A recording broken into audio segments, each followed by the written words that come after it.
शांति spark audio Sahajyoga book series का topic है रूहानी यात्रा, याद की यात्रा, पार्ट 1। अव्यक्त संदेश। अभी तो सभी बच्चे उपराम हो गए हैं।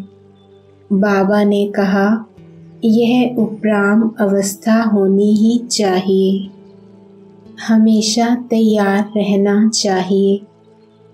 यह भी याद की यात्रा को बल मिलता है। यह उपराम अवस्था सहज याद का तरीका है।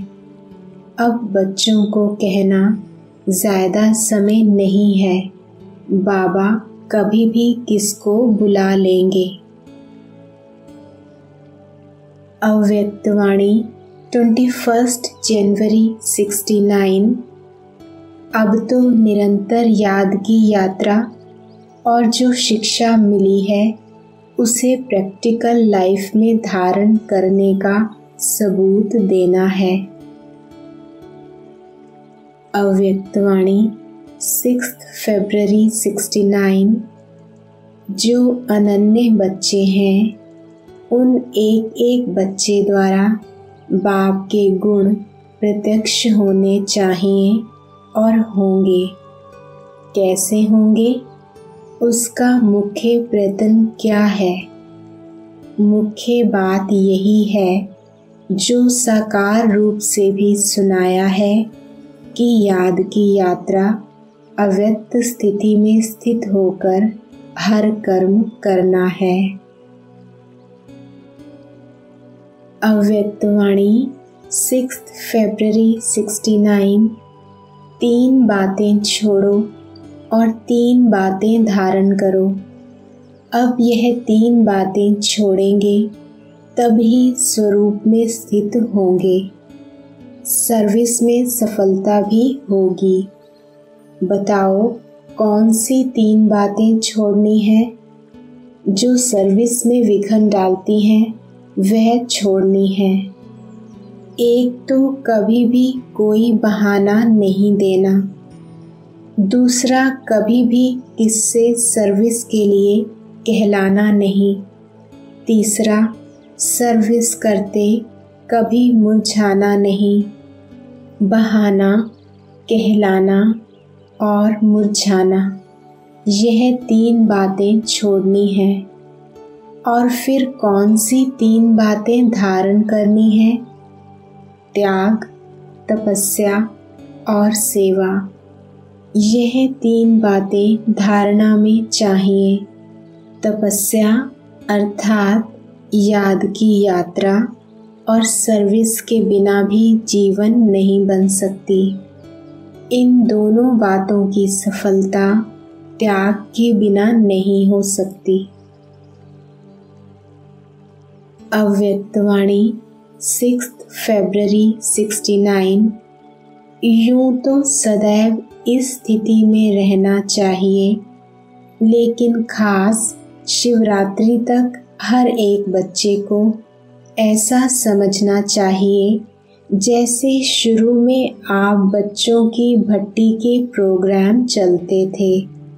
इसी रीति से हर एक को समझना चाहिए शिवरात्रि तक हमको याद की यात्रा की भट्टी में ही रहना है।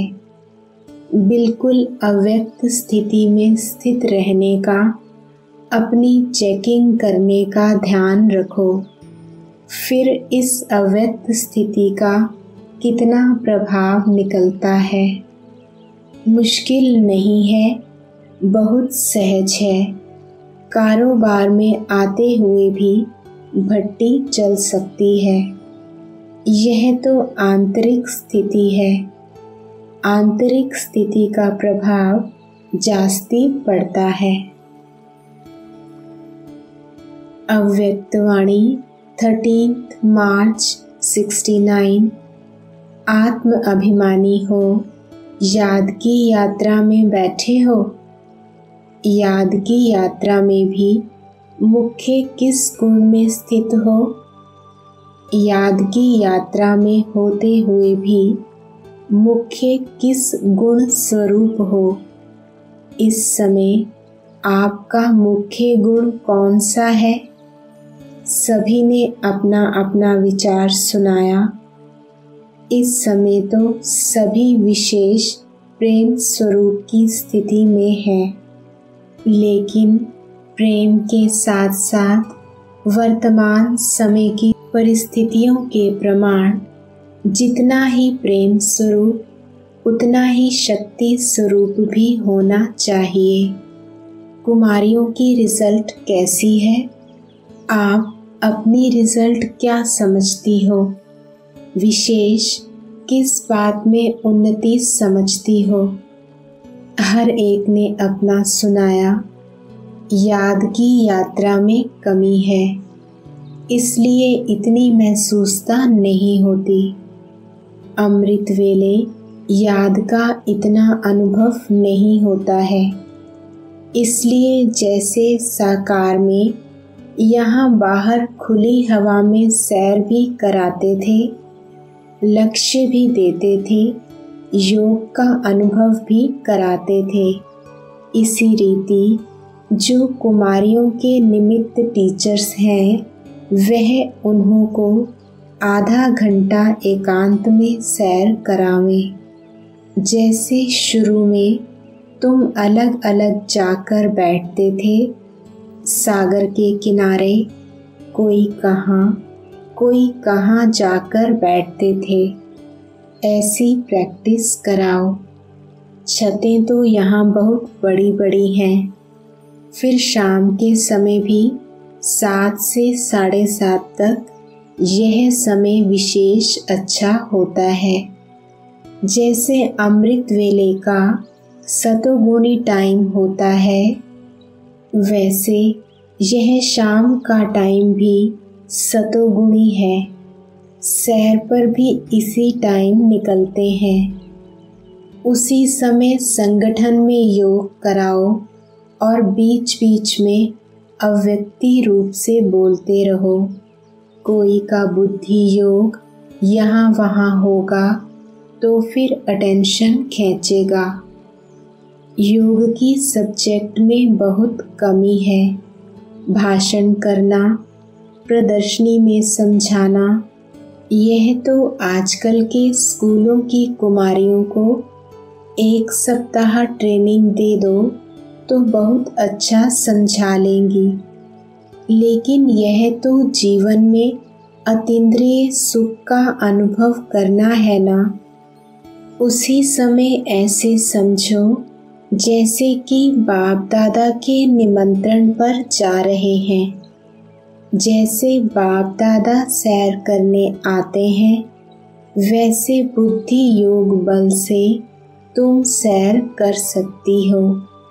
जब याद की यात्रा का अनुभव करेंगे तो अव्यक्ति स्थिति का प्रभाव आपके नयनों से, चलन से प्रत्यक्ष देखने में आएगा। फिर उन्हों से माला बनवाएंगे। अव्यक्तवाणी 20 मार्च 69। समय पुरुषार्थ का बहुत कम है, इसलिए जैसे याद का चार्ट रखते हो, साथ साथ अब यह भी चार्ट रखना चाहिए। साकार जो कर्म कर रहे थे, जो स्थिति, जो स्मृति थी, उन सभी से भेंट करनी है।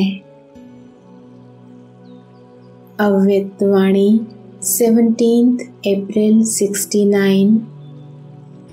अव्यक्त स्नेह ही याद की यात्रा को बल देता है।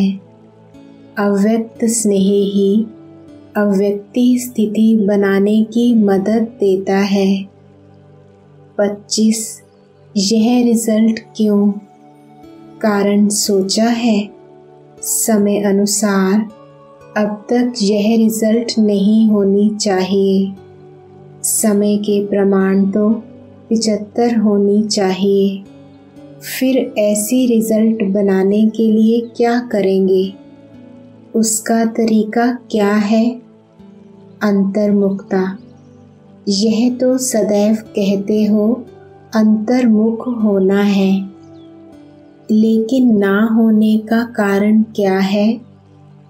बाप दादा से, सर्विस से स्नेह तो है ही, लेकिन पुरुषार्थ से स्नेह कम है।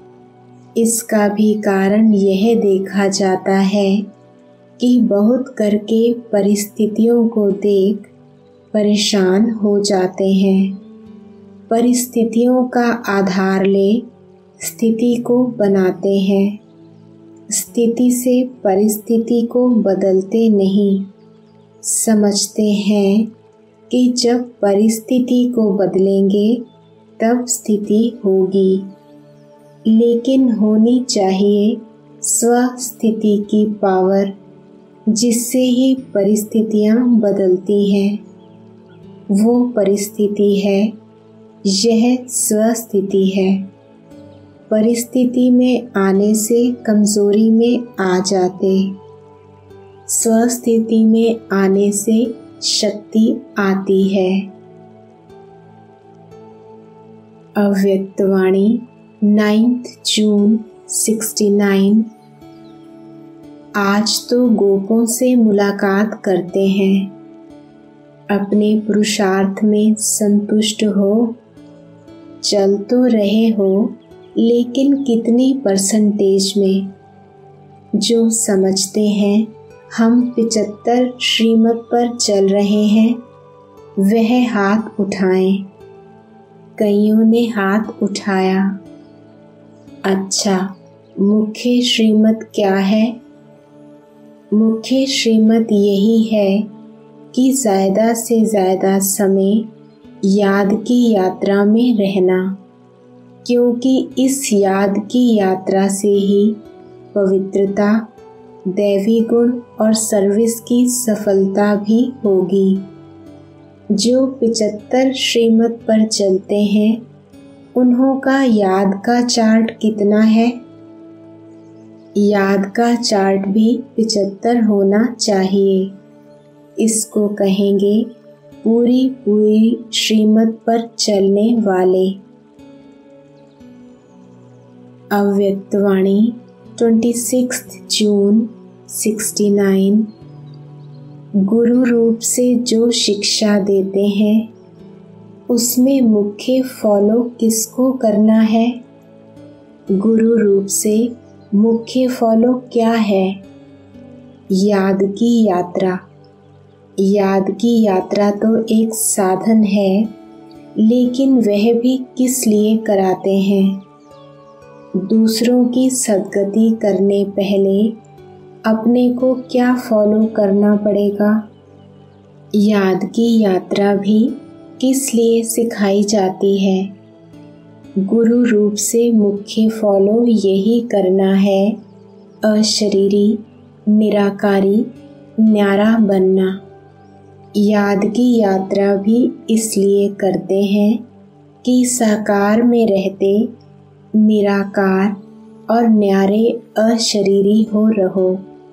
जब अशरीरी बन जाएंगे तब तो गुरु के साथ जा सकेंगे। मुख्य रूप से तो यही फॉलो कर रहे हो और करना है। अव्यक्तवाणी 26 जून 69। निर्णय शक्ति बढ़ाने के लिए पुरुषार्थ कौन सा करना है? याद की यात्रा तो आप झट कह देते हो, लेकिन याद की यात्रा को भी बल देने वाला कौन सा ज्ञान अर्थात समझ है? वह भी स्पष्ट बुद्धि में होना चाहिए। टोटल तो रखा है, लेकिन टोटल में कहाँ कहाँ फिर विघन पड़ जाता है। स्कूल में कई बच्चे एक दो को देख टोटल तो निकाल देते हैं, लेकिन जब मास्टर पूछता टोटल कैसे किया है तो मूंझ जाते हैं। तो आप टोटल याद की यात्रा कह देते हो, लेकिन वह टोटल किस तरीके से होगा वह भी जानना है। तो निर्णय शक्ति को बढ़ाने लिए मुख्य किस बात की आवश्यकता है? विचार सागर मंथन। विचार सागर मंथन करते करते सागर में ही डूब जाए तो कई ऐसे बैठते हैं विचार सागर मंथन करने, लेकिन कोई कोई लहर ऐसी आती है जो साथ ले जाती है। जैसे कोई भी स्थूल शारीरिक ताकत कम होती है तो ताकत की खुराक दी जाती है, वैसे ही निर्णय शक्ति को बढ़ाने लिए मुख्य खुराक यही है जो पहले भी सुनाया, अशरीरी, निराकारी और कर्म में न्यारे। निराकारी व अशरीरी अवस्था तो हुई बुद्धि तक, लेकिन कर्म से न्यारा भी रहे और निराले भी रहें, जो हर कर्म को देख करके लोग भी समझें कि यह तो निराला है, यह लौकिक नहीं अलौकिक है। तो निर्णय शक्ति को बढ़ाने के लिए यह बहुत आवश्यक है। अव्यक्तवाणी 23 जुलाई 69। परखने की शक्ति बढ़ाने का क्या पुरुषार्थ है? दिल की सफाई से भी इस बात में बुद्धि की सफाई जास्ती चाहिए। संकल्प की जो शक्ति है उनको ब्रेक लगाने की पावर हो। मन का संकल्प व बुद्धि की जजमेंट जो भी होती है, तो मन और बुद्धि दोनों को एक तो पावरफुल ब्रेक चाहिए और मोड़ने की भी शक्ति चाहिए। यह दोनों ही शक्तियों की बहुत ज़रूरत है। इसी को ही याद की शक्ति व अव्यक्ति शक्ति कहा जाता है। अगर ब्रेक ना दे सकेंगे तो भी ठीक नहीं, अगर टर्न नहीं कर सकेंगे तो भी ठीक नहीं, तो ब्रेक देने और मोड़ने की शक्ति होगी तो बुद्धि की शक्ति व्यर्थ नहीं गंवाएंगे। एनर्जी वेस्ट ना होकर जमा होती जाएगी। जितनी जमा होगी उतना ही परखने की, निर्णय करने की शक्ति बढ़ेगी। यह भी अभ्यास भट्टी में करना चाहिए। अव्यक्तवाणी 15 सितंबर 69। अगर यादगार कायम रखने का प्रयत्न करना है तो पहले याद कायम रखो, फिर उस आधार पर यादगार बनना है। हर एक के विशेष गुण पर हर एक का ध्यान जाना चाहिए। एक एक का जो विशेष गुण है वो हर एक अगर अपने में धारण करे तो क्या बन जाएंगे? सर्वगुण संपन्न। जैसे आत्मा रूप को देखते हो ना, तो फिर जब कर्म में आते हो तो हर एक के विशेष गुण तरफ देखो, तो फिर और बातें भूल जाएंगी। गुणों को ही अपने में भरने का प्रयत्न करना है। अव्यक्तवाणी 28 नवंबर 69। अपने में परिवर्तन करने के लिए जो लौकिक चीज़ें देखते हो या लौकिक संबंधियों को देखते हो, उन सभी को परिवर्तन करना पड़ेगा। लौकिक में अलौकिकता की स्मृति रखेंगे।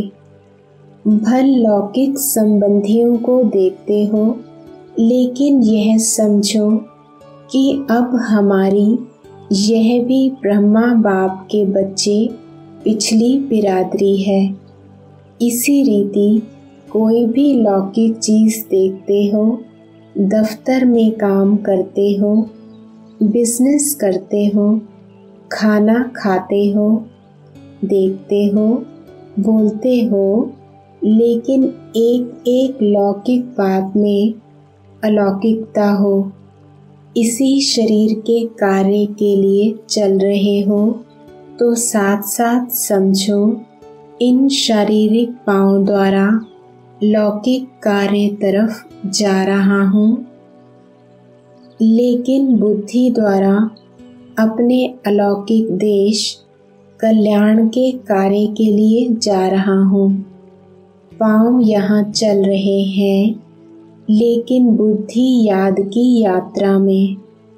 शरीर को भोजन दे रहे हैं, लेकिन आत्मा को फिर याद का भोजन देते जाओ। यह याद भी आत्मा का भोजन है। जिस समय शरीर को भोजन देते हो, ऐसे ही शरीर के साथ में आत्मा को भी शक्ति का याद का बल देना है। अव्यक्तवाणी 6 दिसंबर 69। वह लोग रिद्धि सिद्धि प्राप्त करते हैं, लेकिन यहाँ योग की रिद्धि सिद्धि है। याद की रिद्धि सिद्धि क्या होती है, वह सीखना है। जो सिद्धि को प्राप्त होते हैं, उनके संकल्प, शब्द और हर कर्म सिद्ध होता है। एक संकल्प भी व्यर्थ नहीं उठेगा। संकल्प वह उठेंगे जो सिद्ध होंगे। सर्विसेबल उसको कहा जाता है जिसका एक भी संकल्प बिना सिद्धि के ना जाए, अथवा ऐसा कोई संकल्प ना उठना चाहिए जो सिद्ध होने वाला ना हो। आपके एक एक संकल्प की वैल्यू है, लेकिन जब अपनी वैल्यू को खुद रखेंगे, तब अनेक आत्माएं भी आप रत्नों की वैल्यू को परखेंगी। अव्यक्तवाणी 23 जनवरी 73। जैसे लौकिक पढ़ाई में 3 मास, 6 मास, 9 मास का इम्तिहान लेते हैं, जिससे हर एक को अपनी पढ़ाई का मालूम पड़ जाता है। ऐसे ही ईश्वरीय पढ़ाई का अब काफ़ी समय बीत चुका है, इसलिए यह विशेष मास याद की यात्रा में रहे अपनी चेकिंग करने के लिए, अर्थात स्वयं अपना शिक्षक बन, साक्षी बन, अपना पेपर ले देखने के लिए दिया हुआ है।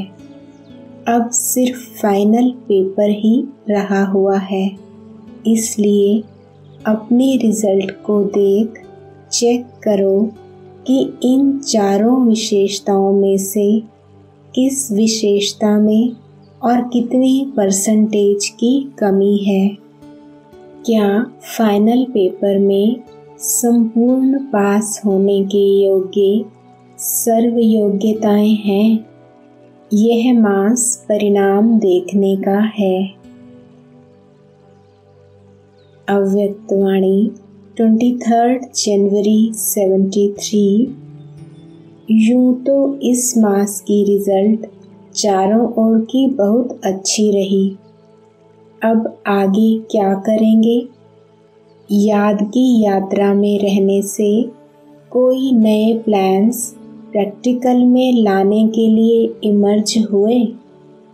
जैसे चारों ओर संगठन के रूप में याद का बल अपने में भरने का पुरुषार्थ किया, वैसे अब फिर आने वाले यह 2 मास विशेष बुलंद आवाज़ से चारों ओर बाप को प्रत्यक्ष करने के नगाड़े बजाने हैं। जिन नगाड़ों की आवाज़ को सुनकर सोई हुई आत्माएं जाग जाएं। ड्रामा में अब यह जो समय चल रहा है अथवा अभी का जो यह वर्ष चल रहा है, इसमें बहुत अनोखी बातें देखेंगे। इसके लिए आरंभ में विशेष याद का बल भरने का चांस मिला है। अब बहुत जल्दी नए नए नज़ारे और नई नई बातें सुनेंगे और देखेंगे। इसके लिए अव्यक्त स्थिति और अव्यक्त मिलन का विशेष अनुभव करना है, जो किसी भी समय मिलन द्वारा बुद्धि बल से अपने पुरुषार्थ व विश्व सेवा के सर्व कार्य में सफलता मूर्त बन सको। ईश्वरीय पढ़ाई का अब काफ़ी समय बीत चुका है, इसलिए याद की यात्रा में रहे अपनी चेकिंग करने के लिए अर्थात स्वयं अपना ही शिक्षक बन, साक्षी बन अपना पेपर लेना है। अव्यक्तवाणी 19 अप्रैल 73। यह वर्ष विशेष रूप में याद की यात्रा में रहना है व अव्यक्त स्थिति में स्थित रहते हुए वरदान प्राप्त करने हैं। जितना ही इस वरदानी वर्ष में वरदान लेने की स्मृति में रहेंगे तो सहज वरदान भी प्राप्त होंगे, और यदि विस्मृति हुई तो विघ्नों का सामना भी बहुत करेंगे। इसलिए चारों ओर सर्व ब्राह्मण परिवार की आत्माओं के आगे सर्व प्रकार के विघ्नों को मिटाने के लिए जैसे पहले मास में याद की व लगन की अग्नि को प्रज्वलित किया, वैसे ही अभी ऐसा ही अव्यक्त वातावरण बनाना। एक तरफ वरदान, दूसरी तरफ विघ्न, दोनों का एक दूसरे के साथ संबंध है। सिर्फ अपने प्रति विघ्न विनाशक नहीं बनना है, लेकिन अपने ब्राह्मण कुल की सर्व आत्माओं के प्रति विघ्न विनाश करने के लिए सहयोगी बनना है। ऐसी स्पीड तेज करो। अव्यक्तवाणी 13 जून 73। यह शब्द निकलना कि मुझे व्यर्थ संकल्प आते हैं वह पुराने संस्कार व स्वभाव अपने वशीभूत बना लेते हैं, वह बाप की याद का अनुभव नहीं है। बाप द्वारा कोई प्राप्ति नहीं है, वह छोटे से विघ्न से घबरा जाते हैं। निरंतर अति इंद्रिय सुख व हर्ष नहीं रहता, खुशी का अनुभव नहीं होता। क्या वह बोल ब्राह्मण कुलभूषण के हैं? ऐसे ब्राह्मणों को कौन से ब्राह्मण कहेंगे? नामधारी ब्राह्मण। अव्यक्तवाणी 2 अगस्त 73। योग अर्थात याद की शक्ति द्वारा ऑब्जेक्ट प्राप्त होनी चाहिए। वह जो भी संकल्प करेंगे वह समर्थ होगा, और जो भी कोई समस्या आने वाली होगी उनका पहले ही योग की शक्ति से अनुभव होगा कि यह होने वाला है, तो पहले से ही मालूम होने के कारण वे कभी भी हार नहीं खाएंगे। ऐसे ही योग की शक्ति के द्वारा अपने पिछले संस्कारों का बोझ खत्म होता है। कोई भी संस्कार अपने पुरुषार्थ में विघन रूप नहीं बनेगा। जिसको नेचर कहते हो वह भी विघन रूप नहीं बनेंगे पुरुषार्थ में। अव्यक्तवाणी 16 मई 74। यदि कोई भी स्वभाव, संस्कार, व्यक्ति अथवा वैभव का बंधन अपनी तरफ आकर्षित करता है तो बाप की याद की आकर्षण सदैव नहीं रह सकती। अव्यक्तवाणी 18 जून 74। दूसरा, याद की यात्रा में जो यथार्थ युक्ति युक्त योग युक्त है उनका टाइटल है पावरफुल, क्योंकि याद से सर्व शक्तियों का वरदान प्राप्त होता है। तो याद की यात्रा में जो यथार्थ रीति से चलने वाला है उनका टाइटल है पावरफुल। अव्यक्तवाणी 1 फरवरी 75। जैसे बाहर वालों को मिलन की तड़प रहती है, ऐसे ही हर समय याद की तड़फ में रहते हो या साधारण स्मृति में रहते हो। हम तो हैं ही बाबा के, हम तो हैं ही समीप, हम तो हैं ही समर्पण और हमारा तो एक बाबा ही है।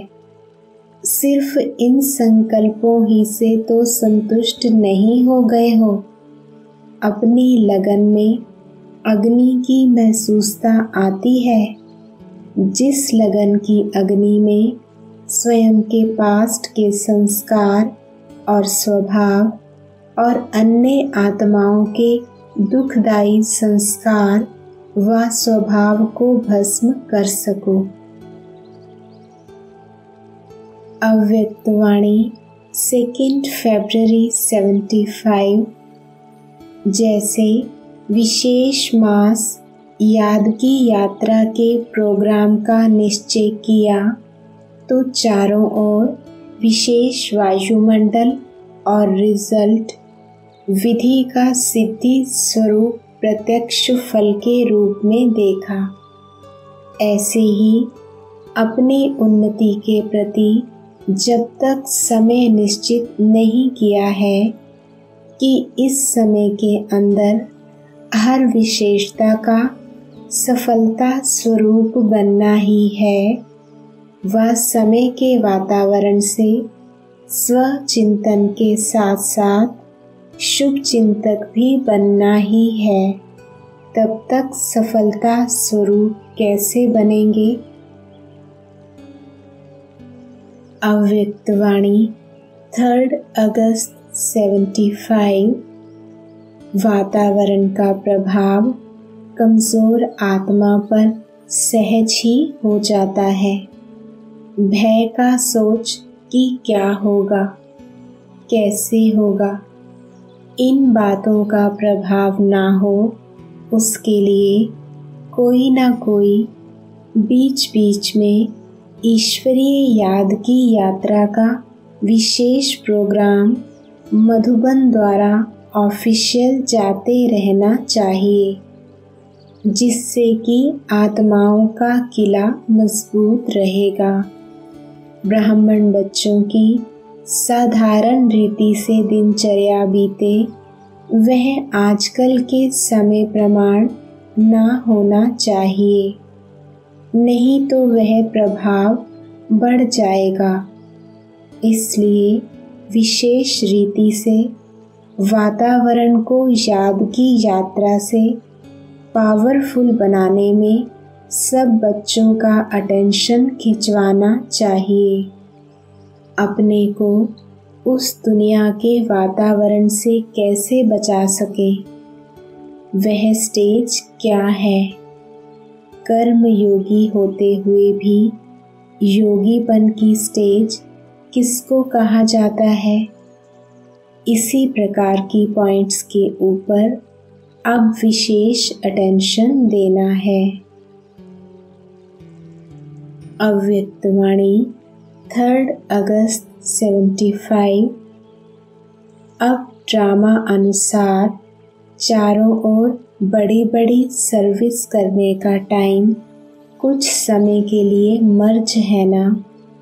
बड़े बड़े प्रोग्राम्स बाहर के नहीं कर पाते हो तो टीचर्स फ्री हुई, बाहर की सर्विस नहीं तो बाकी रही सेंटर्स पर आने वालों की सेवा। बाहर की सर्विस से बुद्धि फ्री है, नहीं तो कहते हैं बहुत बिजी रहते हैं। प्लान्स बनाना, मंथन करना, लेकिन अब तो वह भी नहीं है। तो अब याद की यात्रा की सब्जेक्ट के ऊपर ज़्यादा अटेंशन देना है। कोई ना कोई प्रोग्राम हर सेंटर पर चलना चाहिए जो आने वालों में बल भर जाए।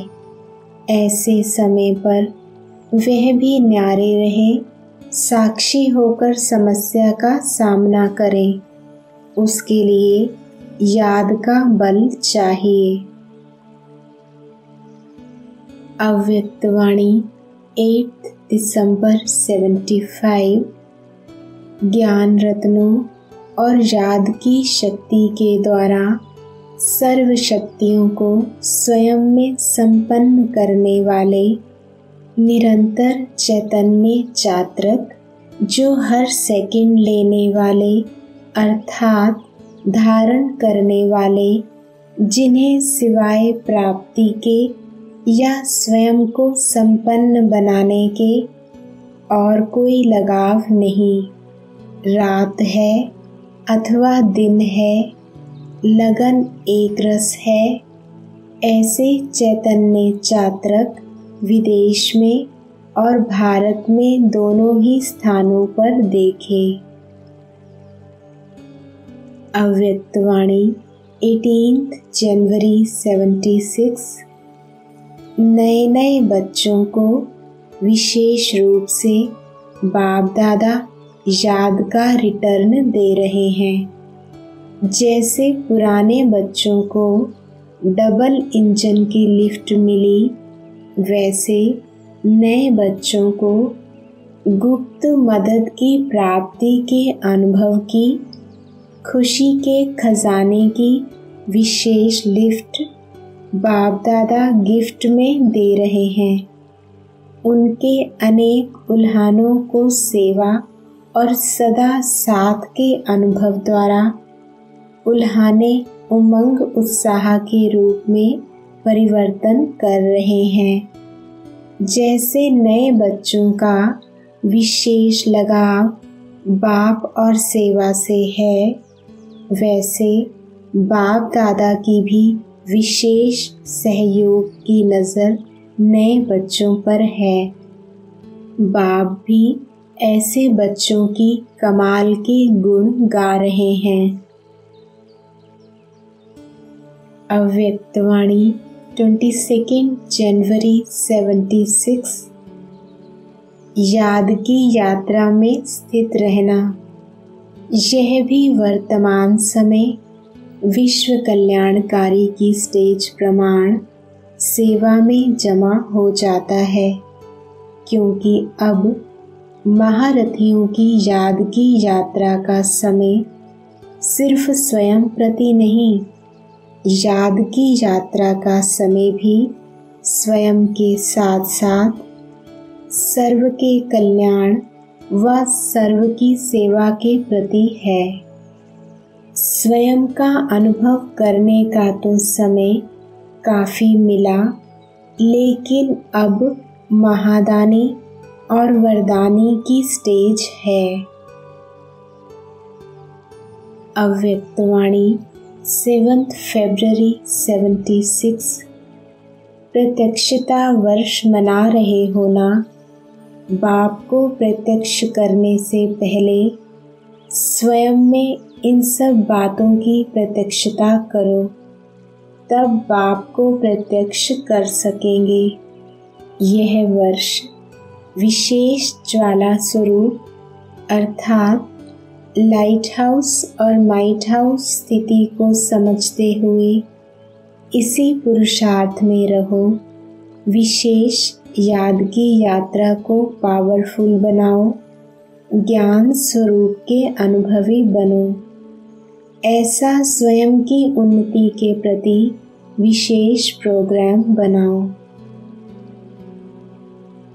अव्यक्तवाणी 8 फरवरी 76।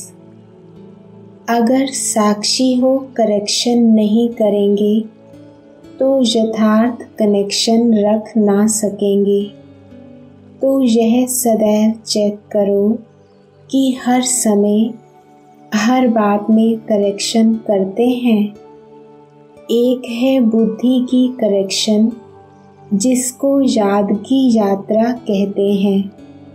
दूसरा है साकार कर्म में आते हुए साकार परिवार व साकार संबंध के कनेक्शन में आना। दोनों ही कनेक्शन ठीक हों। साकार में कनेक्शन में आने में मर्यादा पूर्वक है।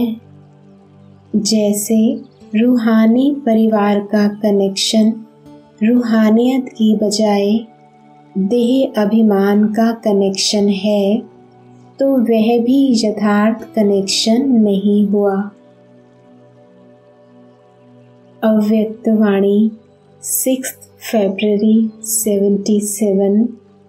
बाप कहते सदा याद की साधना में रहो, लेकिन साधना के स्थान पर अल्पकाल के साधनों में ज़्यादा बिजी रहते हैं। साधनों के आधार पर साधना बना देते हैं। साधन ज़्यादा आकर्षित करते हैं। ऐसे साधकों की साधना सफल नहीं होती। जीवन मुक्त के स्थान पर बंधन मुक्त आत्मा बन जाते हैं। समझा?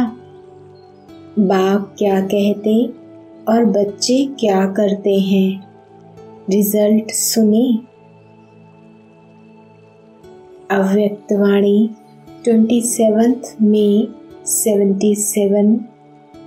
आज अमृत वेले बाप दादा चारों ओर के बच्चों के पास चक्कर लगाने निकले।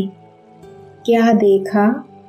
यादगी यात्रा के चार्ट में क्या दिखाई दिया? पोजीशन और ऑपोजिशन दोनों का खेल देखा था। यथाशक्ति हर एक अपने पोजीशन पर स्थित रहने का प्रयत्न बहुत करते, लेकिन माया की ऑपोजिशन एकरस स्थिति में स्थित होने में विघ्न स्वरूप बन रही थी। इसका कारण क्या? एक तो सारे दिन की दिनचर्या पर बार बार अटेंशन की कमी है। दूसरा, शुद्ध संकल्प का खजाना जमा ना होने कारण व्यर्थ संकल्पों में ज़्यादा समय व्यतीत करते हैं। मनन शक्ति बहुत कम है। तीसरा, किसी भी प्रकार की छोटी छोटी परिस्थितियां जो हैं कुछ भी नहीं। उन छोटी सी बातों की कमजोरी का कारण बहुत बड़ा समझ उसको मिटाने में टाइम बहुत वेस्ट करते हैं। कारण क्या? समय प्रति समय जो अनेक प्रकार की परिस्थितियों को पार करने की युक्तियां सुनते हैं, वह उस समय घबराने के कारण स्मृति में नहीं आती हैं। चौथा, अपने ही स्वभाव संस्कार जो समझते भी हैं कि नहीं होने चाहिए, बार बार उन स्वभाव संस्कार के वशीभूत होने से धोखा भी खा चुके हैं, लेकिन फिर भी रचता कहलाते हुए भी वशीभूत हो जाते हैं। अपने अनादि आदि संस्कार बार बार स्मृति में नहीं लाते हैं। इस कारण संस्कार स्वभाव मिटाने की समर्थी नहीं आ सकती है। ऐसे चारों ही प्रकार के योद्धा देखे। योद्धा शब्द सुनकर हंसी आती है और जिस समय प्रैक्टिकल एक्ट में आते हो उस समय हंसी आती है। बाप दादा को ऐसा खेल देखते हुए बच्चों पर रहम और कल्याण का संकल्प आता है। अब तक मेजॉरिटी व्यर्थ संकल्पों की कंप्लेंट बहुत करते हैं। व्यर्थ संकल्प के कारण तन और मन दोनों कमजोर हो जाते हैं। व्यर्थ संकल्प का कारण क्या सुनाया था। अपनी दिनचर्या को सेट करना नहीं आता। अमृत वेले रोज की दिनचर्या तन की और मन को सेट करो। जैसे तन की दिनचर्या बनाते हो कि सारे दिन में यह कर्म करना है, वैसे अपने स्थूल कार्य के हिसाब से मन की स्थिति को भी सेट करो। जैसे अमृत वेले याद की यात्रा का समय सेट है, तो ऐसे सुहावने समय पर जबकि समय का भी सहयोग है, सतो प्रधान बुद्धि का सहयोग है, ऐसे समय पर मन की स्थिति भी सबसे पावरफुल स्टेज की चाहिए। पावरफुल स्टेज अर्थात बाप समान बीज रूप स्थिति। तो यह अमृत वेले का जैसा श्रेष्ठ समय है, वैसी श्रेष्ठ स्थिति होनी चाहिए। साधारण स्थिति में तो कर्म करते भी रह सकते हो, लेकिन यह विशेष वरदान का समय है। इस समय को यथार्थ रीति यूज ना करने का कारण सारे दिन की याद की स्थिति पर प्रभाव पड़ता है। तो पहला अटेंशन अमृत वेले की पावरफुल स्थिति की सेटिंग करो। ओम शांति।